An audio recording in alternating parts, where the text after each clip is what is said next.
Halo semuanya, selamat datang kembali di channel ini. Hari ini, kita akan menyimak sebuah kisah yang sangat menyentuh hati. Sebuah cerita tentang perjuangan, penghinaan, dan pembalasan yang manis dari seorang gadis sederhana. Judul cerita kita kali ini adalah Dulu Aku Dihina Pembantu, Kini Aku Jadi Bosnya. Kisah ini akan membawa kita pada perjalanan hidup Sari, seorang gadis muda yang dulu hanya dianggap rendah, dihina, diremehkan, bahkan diperlakukan seperti bukan manusia. Namun siapa sangka, takdir berbalik. Karena ketulusan dan kerja kerasnya, hidup Sari berubah, dan semua orang yang dulu merendahkannya, akhirnya menunduk di hadapannya. Tapi sebelum kita mulai ceritanya, jangan lupa ya teman-teman, tekan tombol subscribe, beri like, dan tulis komentar kalian di bawah untuk mendukung channel ini agar terus berkembang. Dan yang paling penting, jangan lupa tekan tombol loncengnya, supaya kalian gak ketinggalan setiap kali kami upload cerita terbaru yang penuh makna dan inspirasi. Semoga yang menonton video ini selalu diberikan kesehatan, rezeki yang berlimpah, dan kehidupan yang bahagia. Amin ya Rabbal Alamin. Baiklah, tanpa berlama-lama lagi, inilah kisah penuh air mata dan pembalasan yang indah. Dulu aku dihina pembantu, kini aku jadi bosnya. Pagi itu, kabut masih menggantung di atas sawah yang basah oleh embun. Di ujung jalan tanah, langkah kecil seorang gadis desa terdengar pelan di antara suara jangkrik yang mulai mereda. Namanya Sari. Usianya baru 19, tapi garis letih di wajahnya membuatnya tampak jauh lebih dewasa. Ia menenteng tas lusuh berisi beberapa helai baju dan selembar surat rekomendasi dari kepala dusun. Tiket kecilnya menuju kota yang katanya penuh harapan. Perjalanan ke rumah majikan barunya terasa seperti perjalanan menuju dunia lain. Rumah itu besar, temboknya tinggi, dan pagar besinya berkilau terkena sinar matahari. Mobil-mobil mewah berjajar rapi di garasi. Saat pertama kali menginjakkan kaki di sana, Sari sempat tertegun. Tangannya gemetar ketika mengetuk pintu.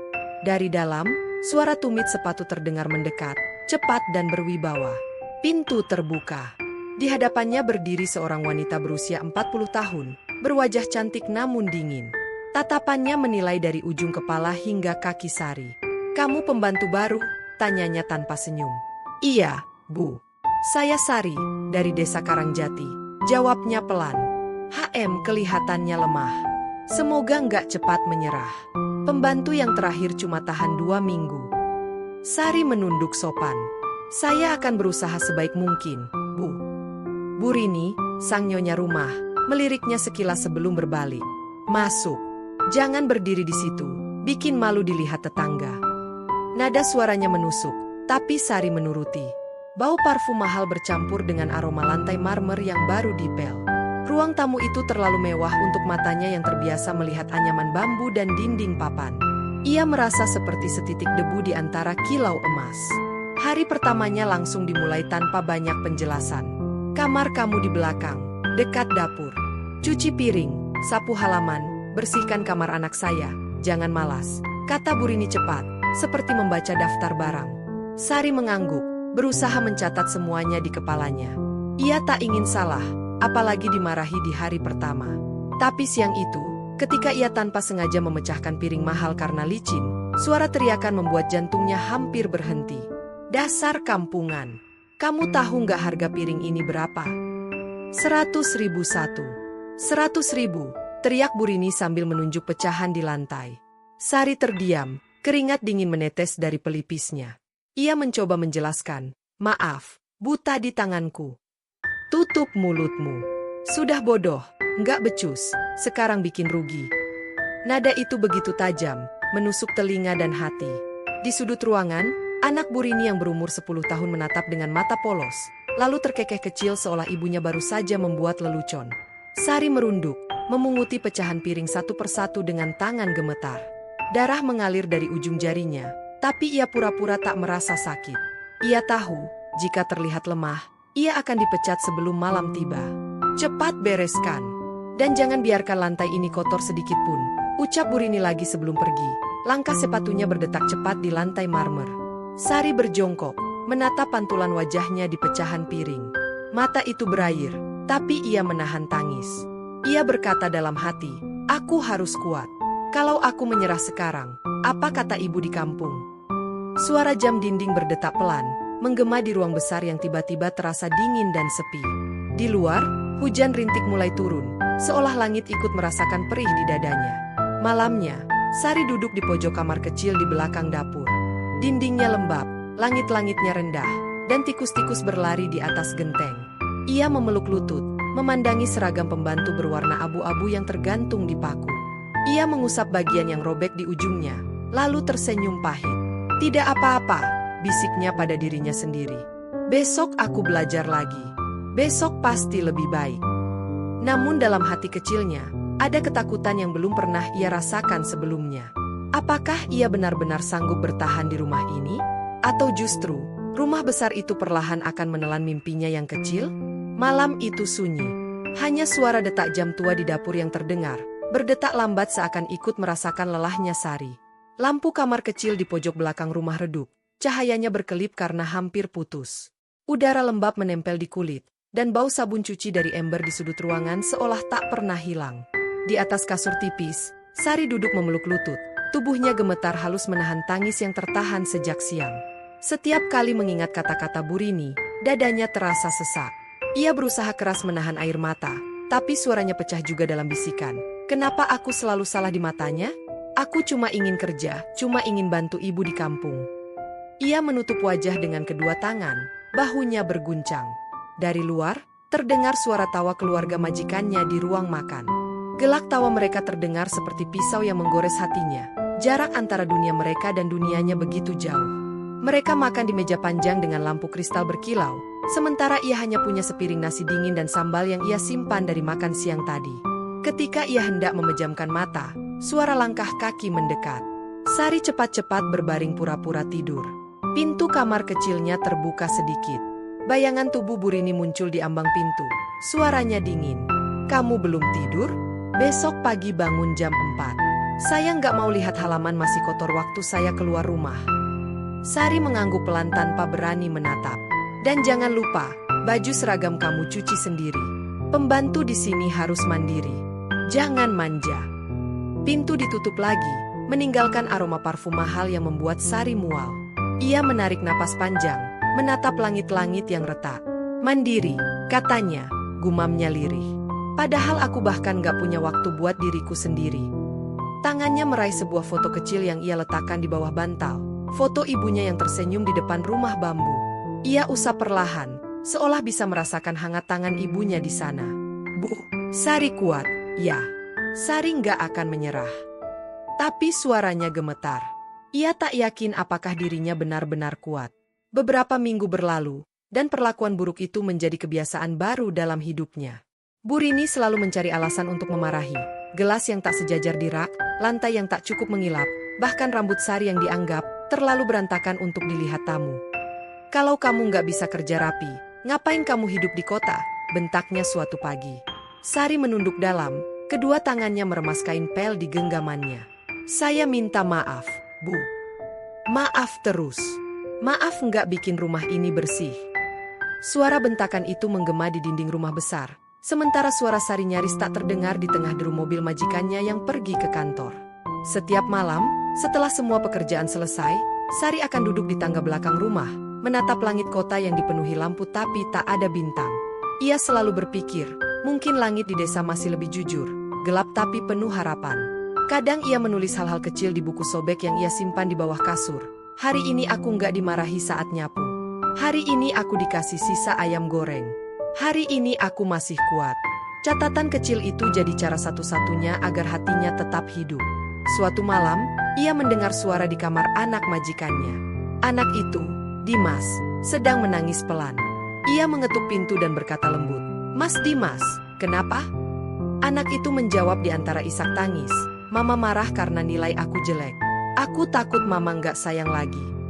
Sari masuk pelan, duduk di lantai dekat tempat tidur Dimas. "Mama marah bukan karena nggak sayang, Mas. Cuma kadang orang dewasa lupa cara ngomong dengan lembut." Dimas menatapnya, matanya yang basah bergetar. "Kamu juga sering dimarahin Mama, kan?" Sari terdiam, lalu tersenyum tipis. "Iya, Mas. Tapi nggak apa-apa. Kadang, marah orang lain bisa jadi alasan buat kita jadi lebih kuat." Anak itu mengangguk pelan, lalu tertidur di pelukannya. Saat itulah, untuk pertama kalinya Sari merasa, mungkin hatinya bisa lebih lembut dari rasa sakit yang ia tanggung. Tapi malam itu, sebelum ia sempat bangkit, langkah kaki Bu Rini terdengar lagi. Pintu terbuka keras. "Sari, kamu ngapain di kamar anak saya?" Sari langsung berdiri, gugup. "Maaf, Bu. Mas Dimas tadi nangis." "Alasan? Kamu pikir saya nggak tahu kamu suka cari muka biar saya kasihan?"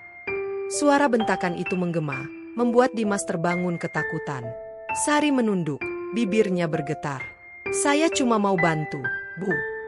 Keluar dari kamar ini. Sekarang." Bu Rini menatapnya dengan tatapan penuh kebencian.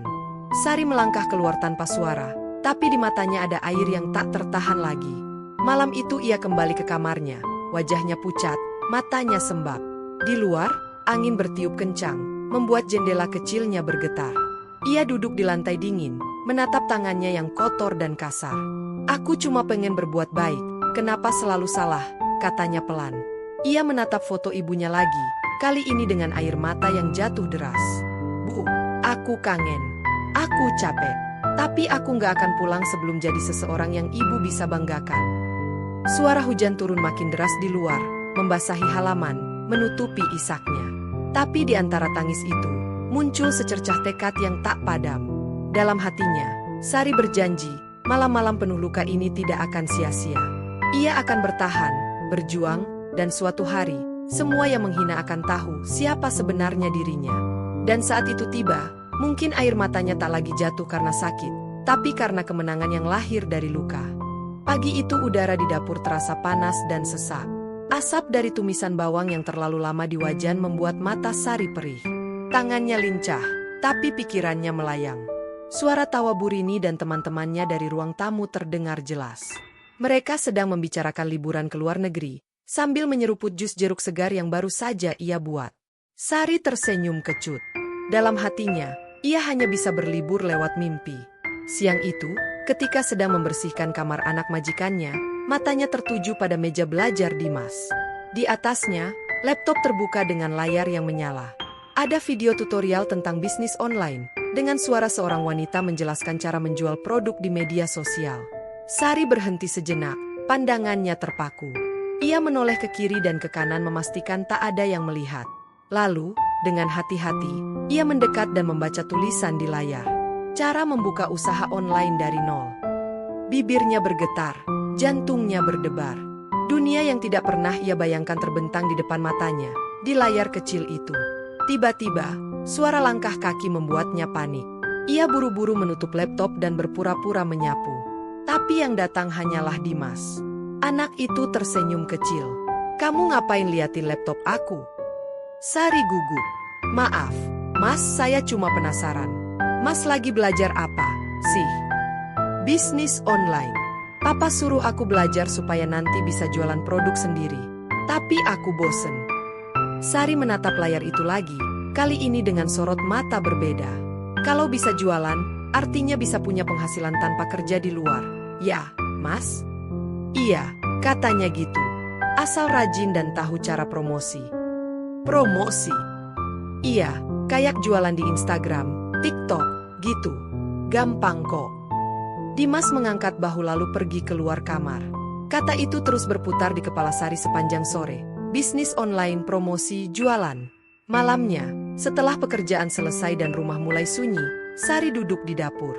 Ponsel bekas anak majikannya yang rusak tergeletak di sudut laci. Ia memungutnya beberapa hari lalu, berpikir mungkin masih bisa dipakai. Ia menekan tombol daya. Ajaib, ponsel itu menyala walau retaknya membuat layar terlihat seperti jendela yang pecah. Ia mencoba membuka aplikasi yang tertinggal di dalamnya. Instagram, TikTok, YouTube.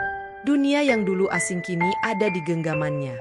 Matanya berbinar-binar seperti anak kecil menemukan mainan baru. Ia menatap layar itu seakan menatap masa depannya sendiri. "Kalau orang lain bisa, kenapa aku enggak?" katanya pelan, tapi penuh keyakinan. Setiap malam, setelah semua tertidur, Sari duduk di bawah cahaya redup bohlam dapur. Ia menonton video tentang cara berjualan online, belajar bagaimana orang-orang memotret produk, menulis caption, dan membuat kemasan menarik. Ia menulis semuanya di buku kecilnya yang sudah lusuh. Produk, foto, Pengiriman harga testimoni, gumamnya setiap kali mencatat. Kadang rasa kantuk menyerang, kepala terasa berat, mata pedih. Tapi semangatnya tak padam. Ia teringat wajah ibunya di foto. Bu, Sari lagi belajar sesuatu. Doain Sari bisa berhasil, ya. Pagi hari, Bu Rini sering memergokinya mengantuk saat bekerja. Kamu kenapa sih, Sari? Mukamu kayak mayat hidup. Kalau sakit bilang, jangan nyebar penyakit. Sari tersenyum lemah. Enggak apa-apa, Bu. Cuma kurang tidur. Kurang tidur? Pembantu kok kurang tidur? Kerja aja belum selesai, sudah alasan. Sari menunduk. Ia tak berani bicara. Tapi di dalam hatinya, sebuah api kecil mulai menyala. Ia tak ingin selamanya jadi pembantu yang diomeli karena hal sepele. Ia ingin punya hidup yang bisa ia tentukan sendiri. Beberapa minggu kemudian, ia mulai mencoba hal kecil. Ia membeli 1 bungkus keripik buatan ibunya yang dikirim dari desa. Ia foto pakai ponsel retak itu di atas meja dapur, dengan cahaya dari jendela. Ia mengunggahnya ke media sosial dengan caption sederhana, keripik singkong pedas buatan tangan ibu dari desa Karangjati. Renyah dan gurih, bisa dikirim ke seluruh Indonesia. Ia tak berharap banyak. Tapi 3 hari kemudian, notifikasi muncul. Seseorang memesan. Tangannya gemetar saat membaca pesan itu. Beneran ada yang beli. Suaranya bergetar, matanya berkaca-kaca. Ia langsung menyiapkan paket dengan hati-hati. Bungkusnya sederhana, tapi bersih. Ia menempelkan tulisan tangan kecil di kertas. Terima kasih sudah beli. Semoga suka, dari Sari. Saat mengirimnya lewat kurir, hatinya berdebar.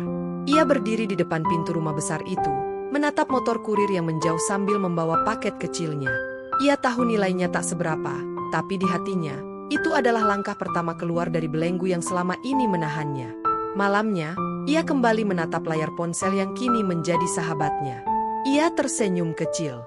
1 paket hari ini, besok mungkin 2, lusa mungkin 10. Suara jangkrik dari luar berpadu dengan dengung lemari es. Rumah besar itu kini terasa sedikit lebih hangat bagi Sari, karena untuk pertama kalinya, di balik semua hinaan dan lelah, ia punya sesuatu yang membuatnya berharap. Namun, di balik senyum itu, ada ketegangan yang ia tak sadari. Karena langkah kecil itu, suatu hari akan membawanya ke tempat yang tak pernah ia bayangkan, bahkan dalam mimpi terliarnya. Langit pagi di kota tampak kelabu. Udara dingin masih menempel di kulit ketika Sari berjalan keluar rumah majikannya, membawa tas plastik berisi 2 bungkus keripik singkong. Di tangannya, ada selembar uang receh yang ia kumpulkan sedikit demi sedikit dari sisa belanja dapur. Itulah modal pertama dalam hidupnya. Kecil, tapi berarti besar. Bu Rini, saya sebentar ke warung depan ya, beli sabun cuci, katanya hati-hati sambil berdiri di ambang pintu dapur. Bu Rini hanya melirik sekilas dari sofa, sedang menonton sinetron pagi. Cepat, jangan kelamaan. Kalau tamu datang rumah masih berantakan, saya potong gaji kamu. Iya, Bu. Langkah Sari ringan tapi gugup. Di warung kecil dekat ujung jalan, ia bertemu dengan ibu-ibu yang biasa membeli camilan. Ia membuka plastik pelan-pelan dan memperlihatkan isinya. Bu, ini keripik buatan ibu saya di kampung.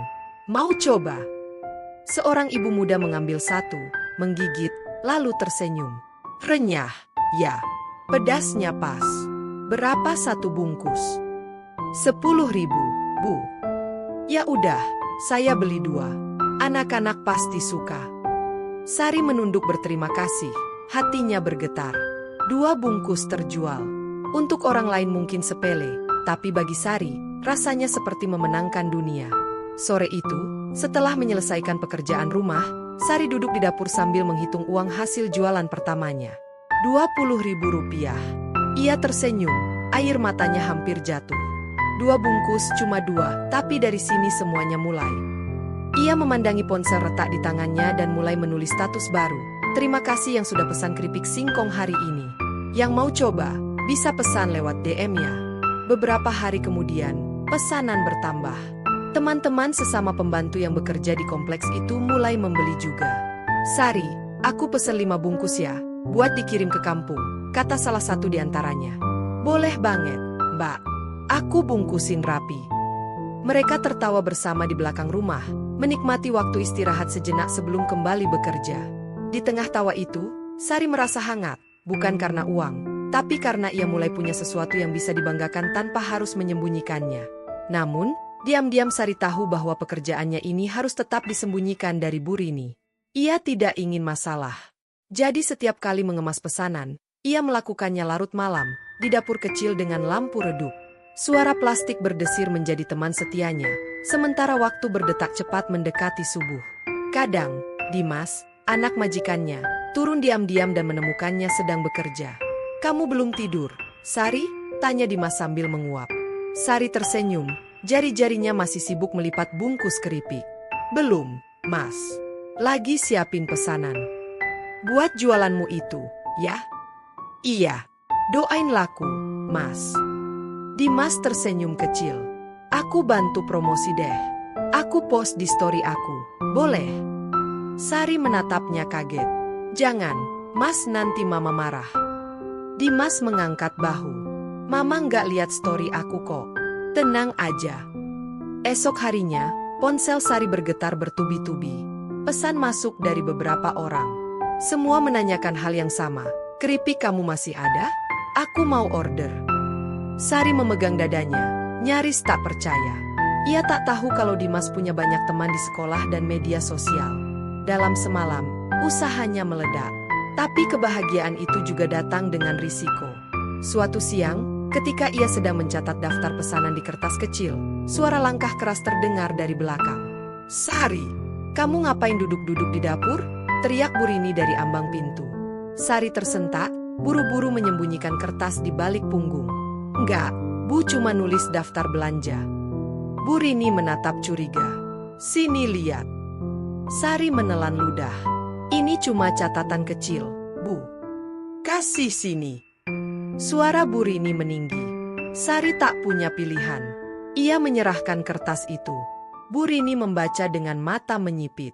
Ada tulisan, "Keripik singkong 12 bungkus. Pembeli, Rani, Dewi, Mbak Lia." Wajah Bu Rini berubah, nadanya penuh sindiran. "Kamu jualan di rumah saya?" Sari menunduk. "Saya cuma sedikit, Bu. Biar bisa bantu ibu saya di kampung." "Jadi kamu pakai waktu kerja buat bisnis sendiri? Hebat ya, pembantu zaman sekarang. Lupa tempat tinggal." "Enggak, Bu. Saya nggak pernah ganggu pekerjaan, sumpah." "Sudah, tutup mulutmu. Kalau saya lihat lagi kamu jualan, keluar dari rumah ini." Suara itu menggema di seluruh dapur. Dimas yang sedang di tangga berhenti, wajahnya pucat. Sari hanya berdiri kaku, wajahnya memerah menahan malu dan takut. Tapi di balik rasa itu, ada sesuatu yang lain, perlawanan kecil yang mulai tumbuh di dadanya.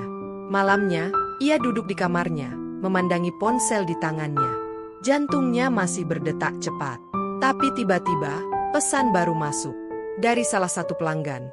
"Sari, keripiknya enak banget. Aku mau pesen lagi 10 bungkus. Bisa?" Ia menutup mulutnya menahan tangis bahagia. "Masih ada harapan," bisiknya. Namun di luar jendela, angin malam bertiup kencang, membawa suara daun kering yang beterbangan. Sari tahu, jalan di depannya tidak akan mudah. Tapi malam itu, di antara rasa takut dan semangat yang menyalakan dadanya, ia berjanji pada dirinya sendiri, tidak ada lagi yang bisa menghentikannya. Tidak bahkan rasa hina, tidak bahkan ancaman. Karena langkah kecil itu, sudah menjadi langkah pertama menuju kebebasan. Dan entah kenapa, malam itu bintang tampak lebih banyak dari biasanya. Seakan langit sedang memberi isyarat bahwa cerita Sari baru saja dimulai. Pagi itu, suasana rumah terasa tegang. Udara di ruang tamu begitu sunyi hingga detak jam dinding terdengar jelas. Sari menunduk, menyapu lantai yang sudah bersih berkali-kali, hanya untuk menghindari tatapan Bu Rini. Tapi langkah sepatu hak tinggi wanita itu akhirnya mendekat juga, bergema keras di lantai marmer. "Kamu pikir saya nggak tahu?" Suara Bu Rini memecah keheningan. Nada tajamnya menusuk seperti pisau. Sari tertegun. "Maksud ibu apa?" "Jangan pura-pura bodoh," bentak Bu Rini, melempar sebuah bungkus keripik yang sudah terbuka ke arah lantai. Bungkus itu terlempar hingga dekat kaki Sari. "Ini, keripik kamu. Tamu saya tadi bilang dia beli dari kamu lewat anak saya. Kamu pikir saya nggak akan tahu?" Sari mundur setengah langkah, tubuhnya bergetar. Saya nggak bermaksud, Bu. Dimas cuma bantu." "Dimas cuma bantu?" Jadi sekarang kamu sudah cukup akrab untuk minta anak saya bantu jualan kamu. Bukan begitu, Bu? Suara Sari makin pelan, hampir tak terdengar. Bu Rini mendengus, menatapnya dari atas ke bawah. Dasar pembantu nggak tahu diri. Sudah dikasih makan, dikasih tempat tinggal, malah sibuk cari uang sendiri. Kalau kamu pengen kaya, keluar sana. Jangan numpang di rumah saya. Sari menunduk dalam, kedua tangannya menggenggam sapu erat. Di tenggorokannya, ada sesak yang sulit ditahan. Saya cuma pengen bantu ibu saya di kampung, Bu. Cuma itu. Alasan basi. Bu Rini mendekat, menuding wajahnya dengan jari telunjuk. Kamu pikir hidup saya enak? Kamu pikir saya nggak kerja keras dulu buat sampai di sini? Tapi lihat dirimu, pembantu tetap pembantu. Seumur hidup nggak akan bisa jadi apa-apa. Kata-kata itu seperti cambuk yang mendarat di wajah Sari. Ia berusaha menahan air mata, tapi satu tetes lolos juga, jatuh ke lantai. Dimas yang mendengar keributan itu dari tangga berlari turun. Mama, jangan ngomong kayak gitu. Bu Rini menatap anaknya tajam. Kamu diam, Dimas. Kamu malah bantu dia jualan di belakang Mama, ya? Memalukan. Dimas berdiri di depan Sari, melindunginya. Sari nggak salah, Ma. Dia cuma kerja keras, nggak pernah ganggu siapa-siapa. Kerja keras? Kerja keras itu di tempat sendiri, bukan di rumah orang lain. Sari ingin berbicara, tapi suaranya hilang entah kemana. Tenggorokannya kering, tangannya gemetar. Aku minta maaf, Bu, katanya akhirnya. Saya bakal berhenti jualan. Saya janji. Bu Rini melipat tangan di dada. Berhenti? Terlambat. Kamu saya pecat. Sekarang juga. Ruangan mendadak senyap. Dimas melangkah maju, wajahnya tegang. Ma, jangan gitu. Cukup, Dimas. Ini rumah Mama, aturan Mama. Sari berdiri kaku. Matanya menatap ke lantai, tapi dalam pikirannya, suara ibunya di kampung terngiang. Nak, kalau kamu capek dihina, jangan balas dengan marah. Balas dengan berhasil. Ia menarik napas panjang, menghapus air mata dengan punggung tangan. Baik, Bu. Saya pamit. Sekarang juga, sahut Bu Rini dingin. Sari berjalan ke kamarnya. Setiap langkah terasa berat, seperti ada beban menahan di dada. Ia memasukkan beberapa baju ke dalam tas plastik lusuh, lalu menatap ruangan kecil yang selama ini jadi tempat tidurnya. Di dindingnya ada coretan kecil, doa ibunya yang dulu ia tulis di selembar kertas. Sabar, Sari. Semua akan indah pada waktunya. Ketika ia keluar membawa tasnya, Dimas menahannya di depan pintu. Sari, aku minta maaf. Aku yang salah. Aku cuma pengen bantu kamu. Sari tersenyum kecil, meski matanya basah. Enggak, Mas. Terima kasih. Mas udah bantu lebih dari cukup. Kamu mau kemana? Entahlah, mungkin mulai dari nol lagi. Tapi aku yakin, Tuhan gak tidur. Bu Rini berdiri di belakang mereka, menatap dingin tanpa kata.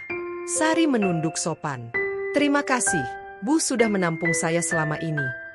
Tak ada balasan. Hanya suara pintu ditutup keras di belakangnya saat ia melangkah keluar.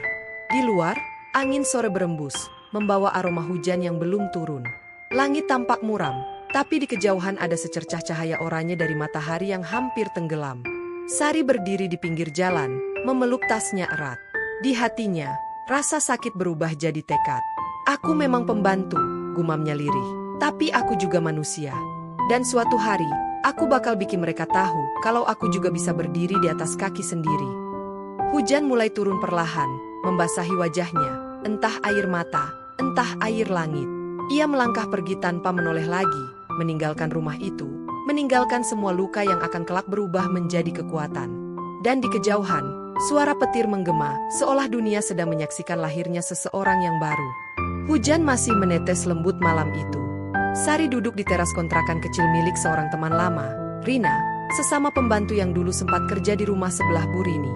Di depannya, secangkir teh hangat mengepul pelan, menebarkan aroma manis yang menenangkan. Tapi mata Sari kosong, pikirannya berkelana entah kemana. Jadi kamu beneran diusir, Sar? Suara Rina pelan, penuh iba. Sari mengangguk lemah. Iya, Rin. Katanya, aku udah ngelampau batas. Padahal aku cuma jualan keripik. Aku cuma pengin bantu ibu di kampung. Rina menatap sahabatnya itu lama, lalu menarik kursi dan duduk di sebelahnya. Hidup memang kejam, ya. Tapi kamu tahu, Sar, kadang yang bikin kita jatuh itu bukan karena nasib, tapi karena orang-orang yang takut lihat kita bangkit. Sari menoleh, matanya sedikit berkilat. Aku capek dihina, Rin. Capek dibilang gak bakal jadi apa-apa. Rina tersenyum samar. Kalau kamu capek dihina, buktikan aja mereka salah. Kamu masih punya 2 tangan, 2 kaki, dan semangat yang orang lain gak punya. Itu modal paling mahal. Sari menatap langit yang mendung. Tapi aku gak punya tempat. Gak punya uang banyak. Punya mimpi, kan? Punya. Ya udah, mulai dari situ. Aku bantu. Sar, kamu bisa pakai dapur kontrakan ini buat bikin keripik lagi. Aku bantu bungkusin. Kita jual bareng. Untuk pertama kalinya malam itu, senyum kecil muncul di wajah Sari. Ia menggenggam tangan Rina erat. Kamu yakin mau bantu aku? Rina mengangguk mantap. Kamu bukan cuma pembantu, Sar. Kamu teman. Aku tahu rasanya dijatuhin, dan aku nggak mau kamu jalan sendirian. Hari demi hari, dapur kecil itu jadi saksi kerja keras mereka. Asap minyak goreng mengepul tiap pagi. Suara renyah keripik yang digoreng jadi musik semangat. Sari berdiri di depan kompor dengan celemek lusuh. Peluh menetes di pelipis, tapi wajahnya bersinar. Setiap potongan singkong ia iris dengan penuh cinta, seolah setiap irisan itu adalah langkah menuju masa depan. Kadang, malam datang dengan tubuh yang lelah, tapi semangat mereka tak padam. Di meja kecil, Sari mencatat pesanan dengan tulisan rapi di buku bekas sekolah Dimas yang masih ia simpan. Rin, ini ada pesanan dari pelanggan baru. Katanya dia mau kirim ke toko titipan makanan di pasar. Rina menoleh sambil mengikat plastik. Toko? Wah, ini bagus banget, Sar. Sari tersenyum lebar. Aku cuma nggak nyangka bisa sampai segini. Mungkin Tuhan ganti semua luka dengan rezeki yang lebih baik. Suatu sore, saat mereka baru saja selesai menggoreng, seorang lelaki parubaya datang ke kontrakan mereka. Permisi, ini yang jual keripik Sari? Tanyanya sopan. Sari mengangguk. Iya, Pak. Ada yang bisa saya bantu. Saya dari toko kelontong Bu Sinta di pasar. Katanya keripik kamu enak banget. Kalau boleh, saya mau ambil 10 bungkus dulu buat dicoba. Kalau laku, nanti saya ambil rutin. Sari menatap Rina tak percaya. Beneran, Pak? Iya. Saya cari camilan lokal yang rasanya khas, dan ini katanya banyak yang nyari. Begitu pria itu pergi, Sari langsung menutup wajahnya dengan tangan, terisak pelan. Rina menepuk bahunya lembut. Lihat, kan? Kadang Tuhan butuh waktu buat nunjukin kalau kamu pantas lebih. Sari mengangguk dengan air mata mengalir di pipi. Aku janji, Rin, aku nggak akan berhenti. Aku bakal jalan terus, sampai Bu Rini lihat sendiri kalau pembantu yang dia hina ini bisa jadi seseorang. Malam itu, langit cerah. Bintang bertaburan seperti butiran harapan yang jatuh dari surga. Di antara bau minyak goreng dan plastik yang berserakan, Sari tersenyum kecil. Di genggamannya, secari kertas berisi pesanan baru. Ia menatapnya lama, lalu berkata lirih, ini baru permulaan. Namun di sudut hatinya, ada satu rasa yang belum bisa ia hilangkan. Bayangan wajah Bu Rini, dengan suara dingin yang terus terngiang. Pembantu tetap pembantu. Dan entah kenapa, kalimat itu justru menjadi bahan bakar semangatnya. Setiap pagi ia bangun lebih cepat, bekerja lebih keras, berdoa lebih lama. Tak ada lagi rasa takut. Hanya ada keyakinan bahwa suatu hari nanti, ia akan berdiri di tempat yang sama sekali berbeda. Dan mungkin saat hari itu tiba, dunia akan tahu bahwa tak ada yang lebih kuat dari hati yang pernah diremukan tapi tak menyerah. Pagi itu, matahari menembus celah-celah atap seng kontrakan, menimbulkan pantulan cahaya keemasan di wajah Sari. Di meja kecil di depannya, tumpukan bungkus keripik yang sudah disusun rapi menunggu untuk diantar ke pasar. Sari merapikan kerudungnya, lalu menghela napas panjang. Tangannya bergetar pelan, bukan karena lelah, tapi karena bangga. Siapa sangka, dari dapur kecil dengan tungku gosong, usahanya kini mulai dikenal banyak orang. Rin, ini pesanan hari ini udah siap semua? Tanya Sari sambil memeriksa daftar di kertas lusuh. Udah, Sar. Tapi kamu yakin kuat ngantar sendiri ke pasar? Sari tersenyum. Kuat kok. Aku harus belajar jalanin semuanya sendiri. Biar nanti kalau makin besar, aku udah terbiasa. Rina menatapnya penuh kagum. Aku bangga banget sama kamu, Sar. Dulu kamu cuma nangis tiap malam. Sekarang kamu bisa senyum kayak gini. Sari tersenyum lemah. Air mata dulu itu pupuk, Rin. Tanpa itu, nggak mungkin aku tumbuh kayak sekarang. Suara motor becak lewat di depan kontrakan. Sari keluar membawa beberapa dus kecil. Di pinggir jalan, ia memanggil tukang ojek langganannya, Pak Narto, pria tua yang selalu ramah menyapa. Pagi, Pak Narto. Bisa bantu anterin ke pasar? Wah, pagi-pagi udah semangat. Bu Sari, banyak pesanan, ya? Sari tertawa kecil. Alhamdulillah, Pak. Sedikit demi sedikit. Di perjalanan menuju pasar, angin pagi menerpa wajahnya, membawa aroma tanah basah dan sisa embun. Sari menatap keluar, melihat orang-orang yang lalu lalang, pedagang sayur, tukang bubur, ibu-ibu yang menawar harga. Semua itu mengingatkannya bahwa hidup adalah tentang bertahan, tentang bagaimana seseorang tetap berjalan walau dunia menertawakan. Sesampainya di pasar, pemilik toko kelontong, Bu Sinta, menyambutnya dengan senyum ramah. Nah, ini dia si pengusaha muda yang lagi naik daun. Sari tertawa malu. Jangan gitu, Bu. Saya cuma jual keripik, belum bisa dibilang pengusaha. Loh, siapa bilang? Semua yang kerja keras buat rezekinya sendiri itu pengusaha. Nih, keripik kamu laku keras.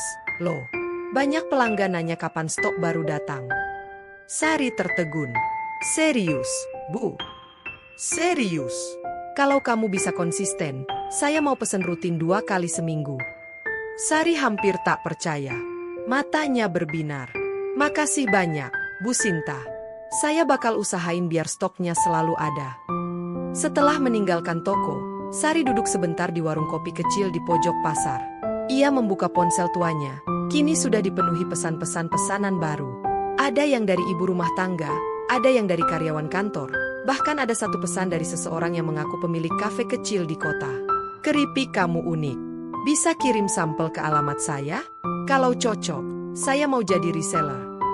Sari menutup mulutnya, matanya berkaca-kaca. Ya Allah, ini beneran, bisiknya pelan. Rina yang datang belakangan langsung memeluknya. Sar, ini tanda-tanda rezeki kamu makin lebar. Jangan kaget kalau nanti nama kamu terkenal. Sari tertawa, tapi di ujung tawanya ada isak kecil yang tertahan. Aku cuma pengin satu hal, Rin. Aku pengin ibu di kampung bisa bangga. Dan aku pengin Bu Rini lihat, aku bisa berdiri tanpa diinjak lagi. Beberapa minggu kemudian, bisnisnya tumbuh cepat. Rina mulai membantu membungkus pesanan dalam jumlah besar, bahkan mempekerjakan 2 tetangga yang butuh pekerjaan tambahan. Kontrakan kecil itu berubah jadi dapur produksi sederhana. Di setiap sudutnya, ada tawa, semangat, dan aroma singkong goreng yang menggoda. Suatu siang, Rina datang membawa kabar baru. Sar, aku barusan ngobrol sama temanku yang kerja di koperasi. Katanya mereka punya program pinjaman kecil buat UMKM. Kalau kamu mau, bisa ajukan buat nambah alat produksi.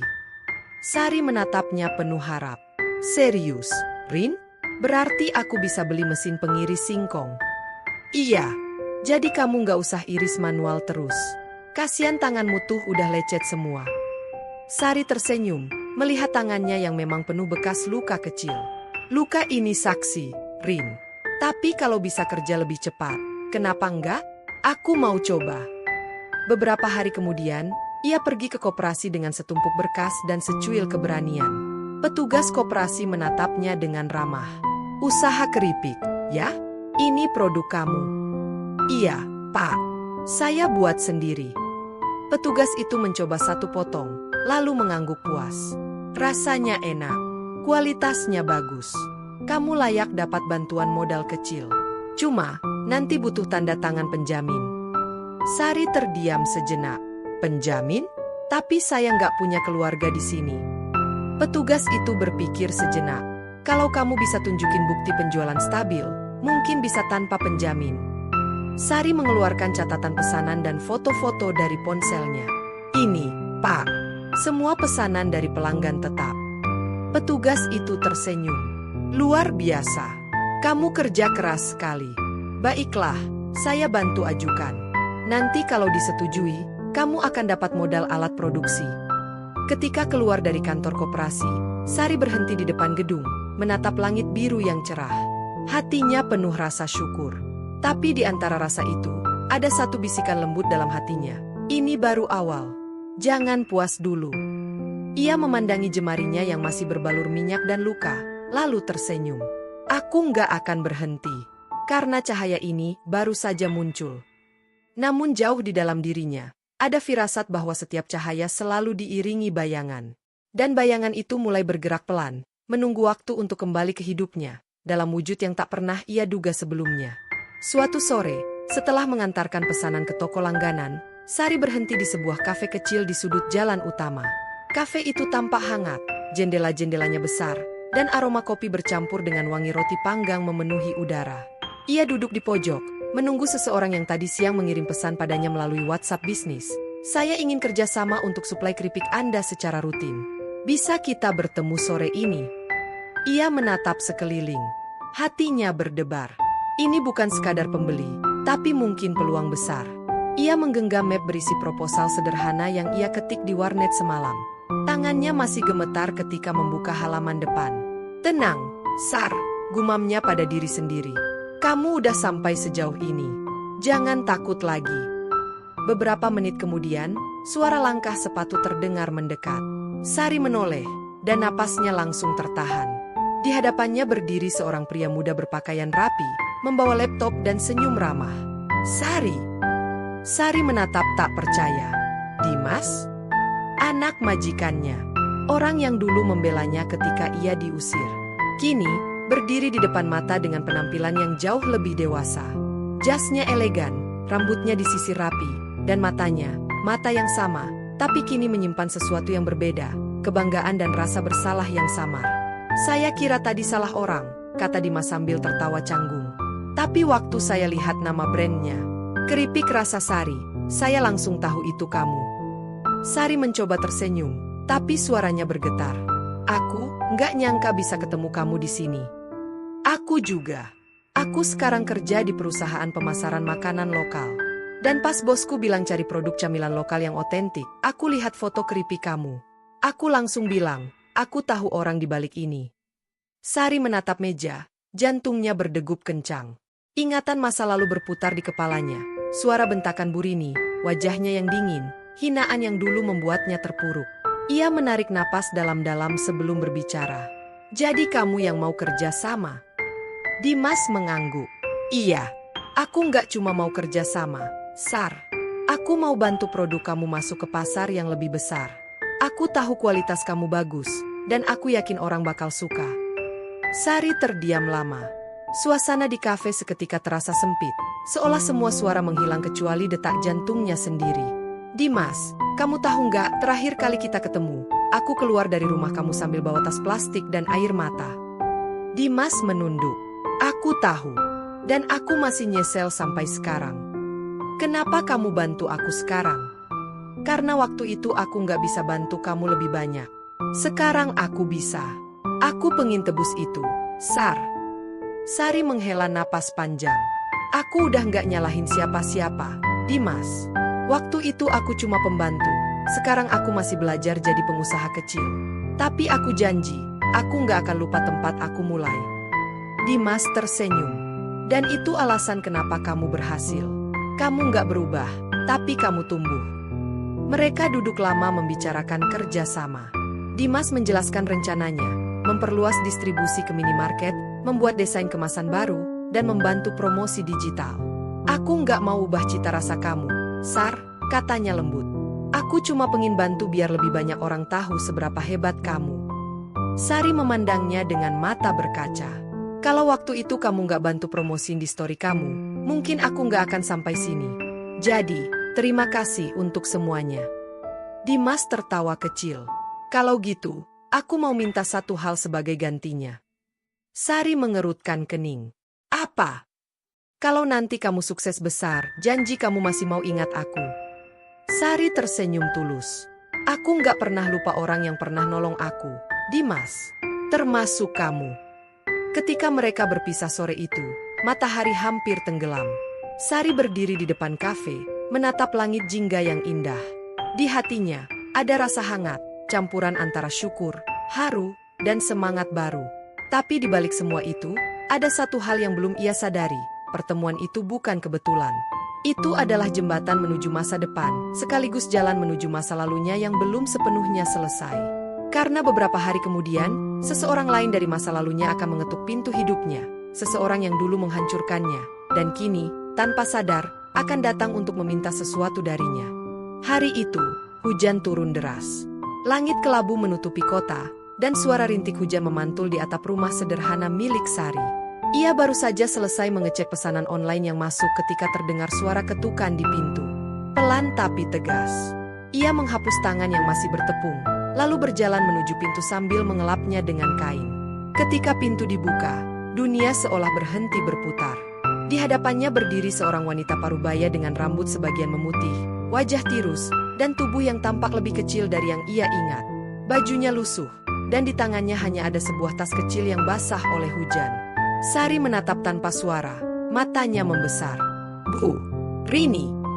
Wanita itu mengangkat wajahnya perlahan. Matanya tampak lelah, seperti menanggung beban bertahun-tahun. "Iya, Sari," suaranya bergetar. "Kamu masih ingat sama saya?"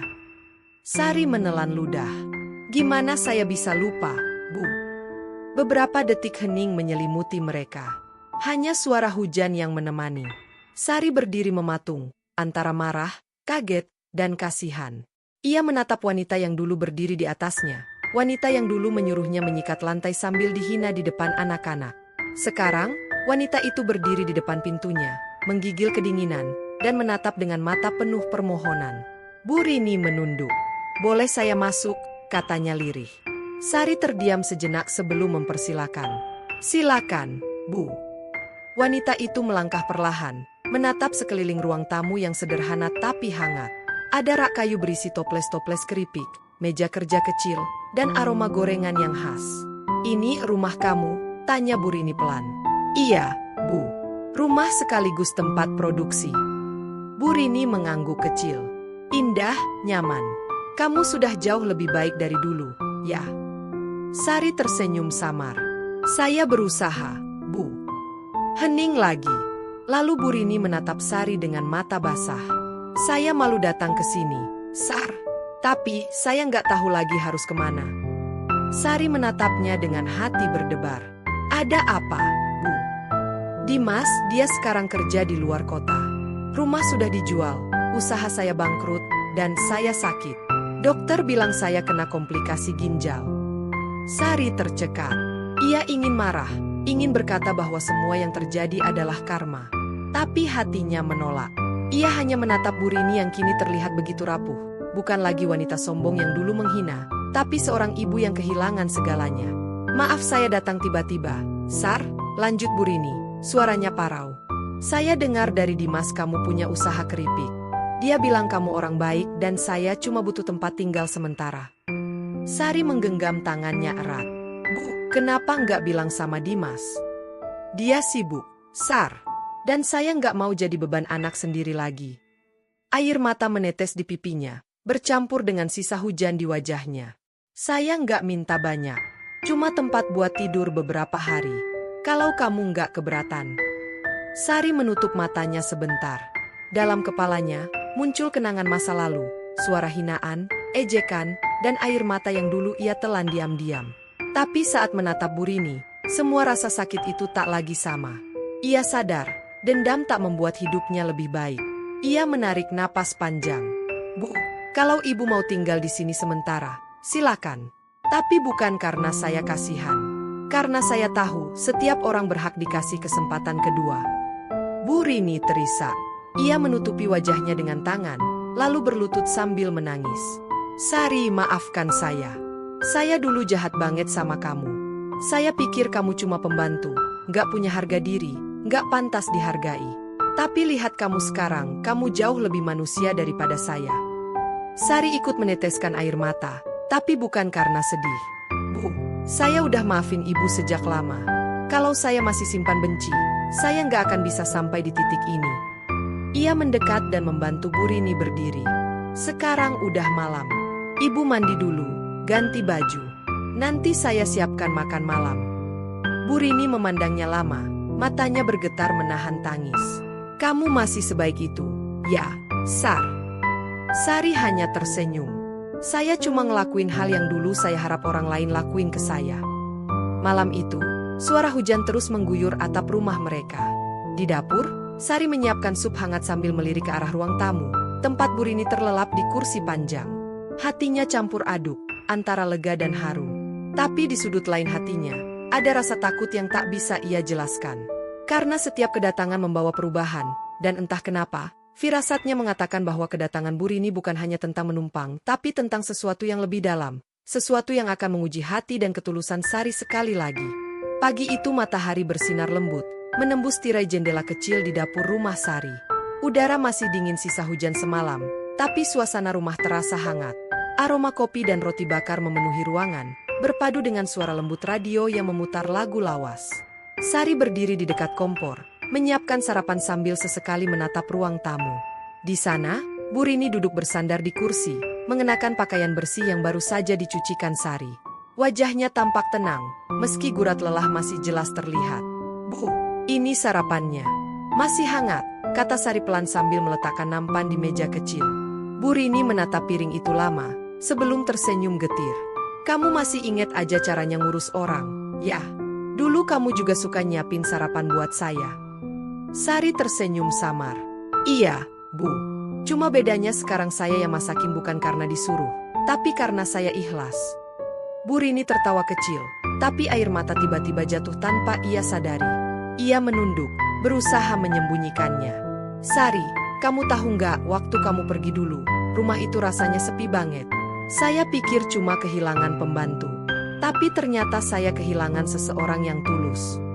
Sari terdiam, menatap wanita itu dalam diam. Di dadanya ada rasa hangat bercampur haru. Ia duduk di seberang Bu Rini, memandangnya dengan mata lembut. Bu, kadang kita baru sadar pentingnya seseorang setelah dia nggak ada. Tapi masih belum terlambat buat memperbaiki semuanya. Hening sejenak, hanya suara angin yang berhembus dari jendela. Bu Rini menatap Sari dengan mata berkaca. Sari, boleh saya tanya satu hal? Boleh, Bu. Kenapa kamu masih mau bantu saya, padahal saya udah nyakitin kamu? Sari menghela napas panjang. Karena dulu, waktu saya di titik paling rendah, saya pengin banget ada orang yang nolongin saya. Tapi nggak ada. Sekarang, Tuhan ngasih kesempatan ke saya buat jadi orang itu untuk ibu. Saya nggak mau sia-siain. Bu Rini menatapnya lama, lalu memegang tangan Sari dengan gemetar. Kamu jauh lebih kuat dari yang saya kira, Sar. Saya iri sama kamu. Sari tersenyum lembut. Jangan iri, Bu. Saya cuma belajar dari cara ibu memperlakukan saya dulu. Bedanya, saya belajar buat nggak ngulangin kesalahan yang sama. Hari-hari berikutnya, Bu Rini tinggal di rumah Sari. Ia membantu semampunya, menyortir keripik, mengepak bungkus, bahkan mencuci piring. Kadang Sari menegurnya karena terlalu memaksa diri bekerja, tapi Bu Rini hanya menjawab dengan senyum. Saya pengin ngerasa berguna lagi, Sar. Dulu saya terlalu sombong buat sadar, kalau sekecil apapun kerja keras itu tetap berharga. Suatu sore, Dimas datang. Ia membawa beberapa dokumen kerja sama baru. Ketika masuk rumah, langkahnya terhenti melihat ibunya sedang menata bungkus keripik. Bu Rini menoleh. Wajahnya memerah karena malu. Dimas, ibu cuma bantu Sari sedikit. Dimas menatap ibunya lama, lalu memeluknya tanpa berkata apa-apa. Sari berdiri di sudut ruangan, menyaksikan momen itu dengan mata berkaca. Ia tahu, Tuhan sedang menulis akhir cerita mereka dengan caranya sendiri, lembut tapi penuh makna. Beberapa bulan kemudian, usaha Sari berkembang pesat. Ia membuka pabrik kecil dan mempekerjakan belasan orang, termasuk ibu-ibu sekitar yang dulu juga sempat direndahkan nasib. Setiap hari, ia memimpin produksi sambil sesekali memberi arahan dengan senyum tulus. Keripik rasa sabar, kerja dari hati, begitu ia selalu bilang pada pekerjanya. Suatu hari, Dimas datang membawa kabar. Sar, perusahaan induk tertarik buat investasi. Mereka mau kerja sama besar. Tapi syaratnya, kamu harus jadi direktur utama. Sari tertegun. Aku? Iya, mereka lihat kerja keras kamu, dan percaya kamu bisa. Sore itu, Ketika semua dokumen ditandatangani, Sari menatap papan nama baru di depan pintu kantor kecilnya. CV Sari Rasa, Direktur Utama, Sari Lestari. Ia menghela napas panjang. Tak pernah terbayang bahwa seorang pembantu rumah tangga yang dulu dihina bisa berdiri di posisi seperti ini. Tapi ia tahu, perjalanan itu bukan tentang membalas dendam, melainkan tentang bertahan, tumbuh, dan memaafkan. Bu Rini berdiri di sampingnya, mengenakan pakaian rapi, kini menjadi karyawan administrasi di perusahaan yang dulu tak pernah ia bayangkan akan dimiliki oleh mantan pembantunya. Saya masih nggak percaya kamu jadi bos saya sekarang, katanya pelan dengan nada bercanda. Sari tertawa kecil. Nggak usah panggil saya bos, Bu. Panggil aja Sari, seperti dulu. Tapi bedanya sekarang, kita kerja bareng. Mereka saling menatap, lalu tertawa bersama. Tawa yang tulus, tawa yang menandakan akhir dari luka panjang masa lalu. Menjelang sore, saat semua karyawan pulang, Sari berdiri di depan jendela, memandangi cahaya senja yang jatuh di halaman pabrik. Angin membawa aroma gorengan yang lembut, dan di kejauhan terdengar suara tawa anak-anak. Ia memejamkan mata, mengucap syukur dalam hati. Terima kasih, Tuhan. Dulu aku cuma pembantu yang dipandang rendah. Tapi engkau ubah rasa sakitku jadi kekuatan. Lalu, dari belakang, suara Bu Rini terdengar. Sar, terima kasih sudah nggak bales jahat sama jahat. Kamu ngajarin saya arti hidup yang sebenarnya. Sari menoleh, tersenyum, dan menjawab pelan. Bu, kadang balasan terbaik bukan dengan membalas, tapi dengan membuktikan bahwa kita bisa bahagia tanpa dendam. Senja itu menjadi saksi dua hati yang akhirnya berdamai, bukan karena waktu, tapi karena keikhlasan. Dan di antara aroma keripik yang terus digoreng setiap hari, nama Sari tak lagi sekadar nama seorang pembantu. Ia kini simbol keteguhan, kesabaran, dan cinta yang tak pernah layu. Takdir benar-benar berbalik, tapi justru dalam pembalikan itulah, Sari menemukan makna sebenarnya dari kemenangan, bukan ketika ia berdiri di atas orang lain, tapi ketika ia mampu mengulurkan tangan kepada mereka yang dulu menjatuhkannya. Dan begitulah akhir dari kisah Sari. Gadis sederhana yang dulu hanya dianggap pembantu, tapi kini berdiri tegak sebagai bos bagi orang yang pernah merendahkannya. Kita belajar satu hal dari cerita ini, bahwa hidup bukan tentang di mana kita memulai, tapi tentang bagaimana kita berjuang dan bertahan. Hinaan, air mata, dan rasa sakit, semua bisa menjadi batu pijakan untuk menuju kesuksesan. Asal hati kita tetap tulus dan tidak menyimpan dendam. SFX, musik mulai menguat dengan nada inspiratif. Terima kasih sudah menonton cerita ini sampai akhir. Semoga kisah ini bisa menjadi pelajaran bagi kita semua untuk tidak meremehkan siapapun, karena roda kehidupan akan selalu berputar. Kalau kalian menyukai cerita ini, jangan lupa untuk subscribe, like, dan tinggalkan komentar kalian di bawah. Dan jangan lupa juga untuk tekan tombol loncengnya, supaya kalian gak ketinggalan setiap kali channel ini mengunggah kisah baru yang penuh makna dan inspirasi. SFX, musik lembut dengan sentuhan harapan. Semoga hari-hari kalian selalu dipenuhi dengan rezeki yang berkah, hati yang lapang, dan kebahagiaan yang tak pernah habis. Sampai jumpa di cerita berikutnya. Wassalamualaikum warahmatullahi wabarakatuh.